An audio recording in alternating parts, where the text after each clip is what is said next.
Je suis patiente à l'IPC depuis bientôt 4 ans et je suis suivie pour un cancer des ovaires. J'ai été hospitalisée plusieurs fois sur des séjours courts, 24-48 heures ou jusqu'à 3 semaines. L'idée, c'est de garder un maximum de confort dans la chambre d'hôpital. Donc voilà, pensez à prendre des petits chaussons parce que c'est vrai que marcher pieds nus sur le sol de la chambre, c'est pas forcément agréable.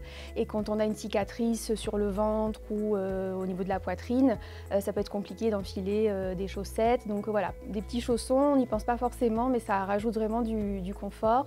Prendre des vêtements plutôt larges parce qu'on peut être raccordé à différents tuyaux, faire des piqûres ou autres, donc plutôt des vêtements larges, confortables. Pour la salle de bain, pensez à prendre une serviette de toilette parce que ça ne sera pas forcément fourni.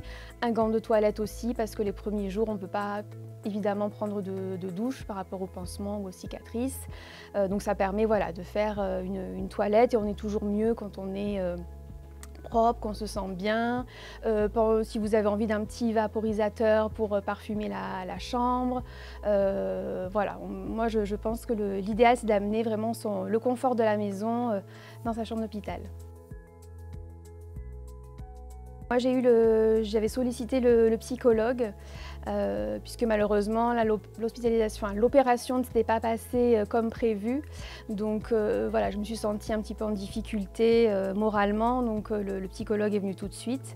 Après je sais qu'on peut solliciter le kiné ou les esthéticiennes, les diététiciennes aussi sont disponibles. Voilà, on peut prévoir aussi l'après la sortie pendant l'hospitalisation. Pour la télé, on peut soit se déplacer sur place au Relais H à l'étage RS, soit on peut le faire par téléphone aussi, ils sont joignables et avec la carte bleue on peut le faire à distance si on n'est pas en capacité de se déplacer.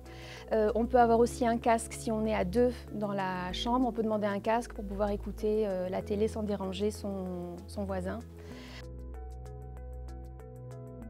C'est vrai qu'on est susceptible d'être un petit peu plus fragile après une opération, donc moi je conseillerais de limiter les visites au maximum, que les personnes qui viennent vous voir se désinfectent bien les mains, portent un masque.